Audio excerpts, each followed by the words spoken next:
ایک غلام تھا۔ ایک دن وہ کام پر نہ گیا تو اس کے مالک نے سوچا کہ مجھے اس کی تنخواہ میں کچھ اضافہ کر دینا چاہیے تاکہ وہ اور دل سے کام کرے اور آئندہ غائب نہ ہو۔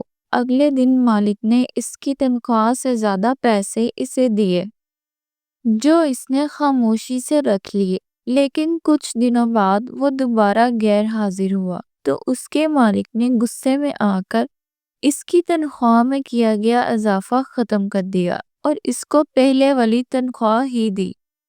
غلام نے اب بھی خاموشی اختیار کی تو مالک نے کہا، جب میں نے اضافہ کیا تو تم خاموش رہے، اور جب کمی کی تو پھر بھی خاموش ہو، کیوں؟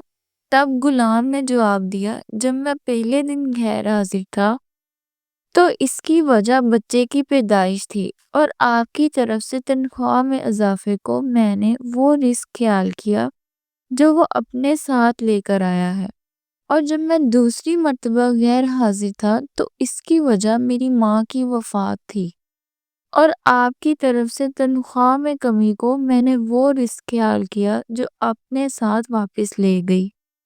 پھر میں اس رزق کی خاطر کیوں پریشان ہوں جس کا ذمہ خود اللہ نے اٹھایا ہوا ہے؟